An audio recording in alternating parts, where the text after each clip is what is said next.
Baby, you don't know what you do to me. Between me and you, I feel a chemistry. I won't let no one come and take your place. Hey guys, welcome back to my channel. I'm Maiya, but I also go by McQueen, and this raspy voice is not the regular. This pollen is killing me, murdering me, and now I sound like this, but that's okay because we're still gonna get through another video. And in today's video, as you can see, I'm installing faux locks, but honey, I failed hard. They may look good from a distance, okay? From a distance. But up close and personal, that's none of your business.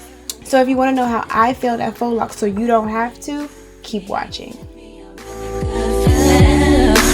All day long.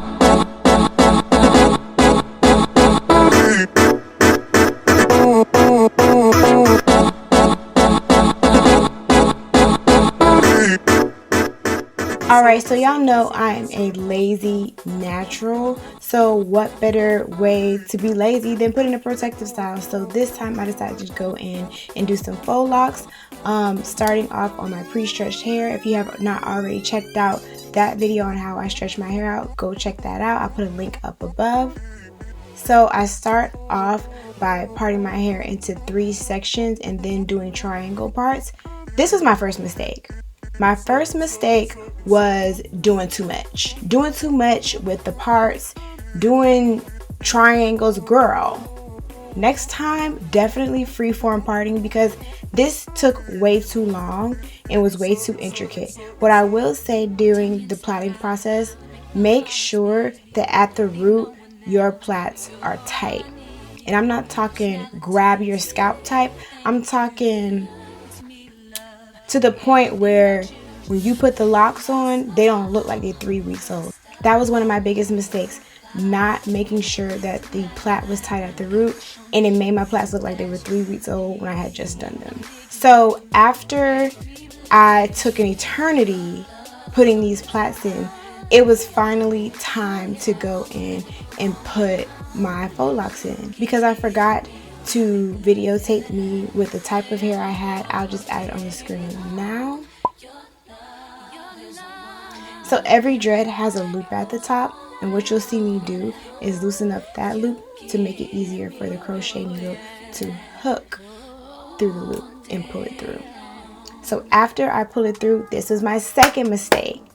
I only put my plait through the hole. So as you see me bringing it through and tightening up, I should have taken my plait and the lock and put it through the loop.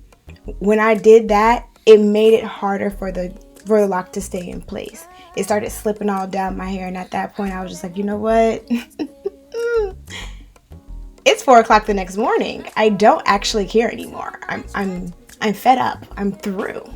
So that is one tip I will leave you with. Do not just put your plait through, especially when you have really soft hair like mine. It gives no grip. It's giving very much slippery. It's giving very much, you know, where I'm falling down. It's giving very much that. So put the lock and your plait through the loop. So after I fake secure the lock onto my head, I go in with some spring twist hair and I start wrapping. So I wrap around the root 3 to 4 times, and then I start gradually moving down the lock. My hiccup was one, I don't think I got the right wrapping here. I heard everybody that I looked at before I, did this style say spring twist, spring twist, spring twist.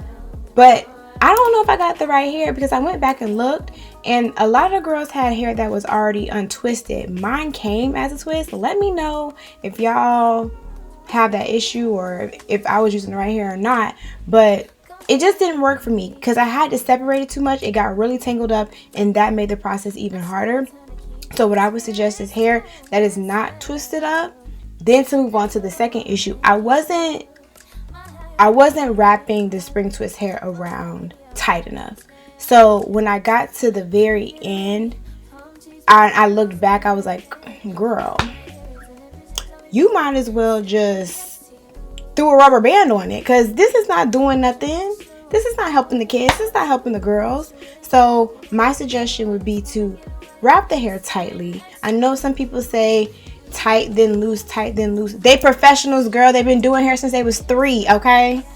That's how they know it. You got to keep trying it to do that. I suggest you do it tight all the way down so that your hair don't slip out, because that's what's happening with me right now. Some of my ends are coming out and it ain't cute. Okay? Okay. As you can see, some of my hair is left out. So all I did was just take another piece of spring twist hair and start wrapping where the last piece ended. And a trick that I found that helped keep the locks in was when I got to the end, I started twisting back up the lock. So that helped really like keep the locks in place. And I only did that on a few of them because that's something I learned or remembered at the end of me putting all these locks in my head.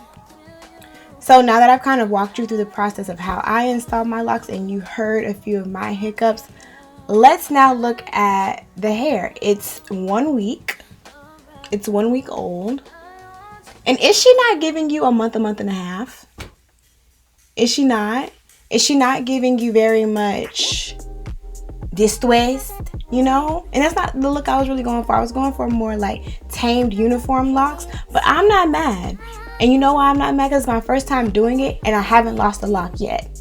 That's commendable.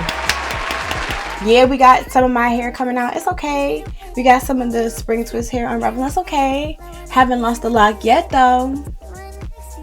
Period, poo. So just to reiterate, parting is important, but don't take it as seriously as I did. I did too much, and that just took way too much time away from me actually getting the technique down. So if you're going to do triangle part, square part, free part, figure that out from the very beginning and go with that. Don't be as OCD that all the parts have to look exactly alike like I was doing. I did too much and look where it got me. Okay.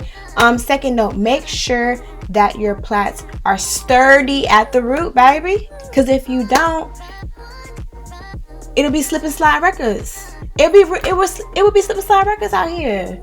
Don't do it. Don't let them be loose. Don't let the plait be loose.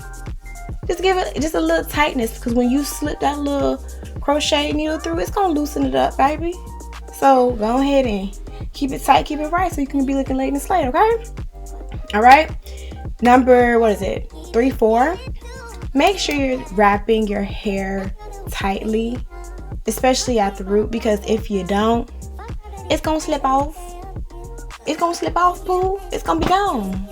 You know how you see them little braids in the street? It'd be so sad. That's how it's gonna be. Don't do that. Okay? Keep it cute or keep it mute. Oh, and I almost forgot. When you are looping your plait through the lock loop, make sure you pull that lock through as well. I was concerned about bulkiness at the root. That's why I didn't do it, but they ended up being bulky anyway, and they slipping and sliding, so they bulky and they sliding. So which would you rather have? Bulky and in place, or bulky and slip and slide? You know what I'm saying? So, you know, gotta pick your battles. So I know I gave all of my hiccups and my don't do's. Now let's get into a couple of things that you should do. This gripping glaze, top tier. She's giving very much top tier. I loved it. She made it very easy for me to grip my hair. I feel like I can do knotless braids now. She got me feeling like a professional. You know, that might be the next thing I try on myself. But now gripping glaze, 10 out of 10, highly recommend. The jam, it was okay. I live in a very humid climate, so I knew that was gonna be something very temporary for me. It wasn't gonna be something that actually held my roots down, because the humidity wasn't gonna have it. It was gonna give me hell from the very beginning. So the jam was just okay. It did what I needed it to do. It didn't flake up on me. I consistently moisturize my scalp every day, every other day, excuse me. And you know, it does what it does with the peppermint oil, so it doesn't itch. So that was, you know, 2 good things that came out of it. I found 2 new products that I really liked and will help me with my future protective styles. Okay. Well, that's the end, guys. Thank you for watching me fail at Faux Locs. If you want to see more videos, definitely check the links below for my crowns carousel. Y'all, don't forget to like, comment, and subscribe, because there's more videos on the way. I told y'all It was no more brakes. It's pedal to the metal. We out here, okay? And you know what? Until next time, peace to you.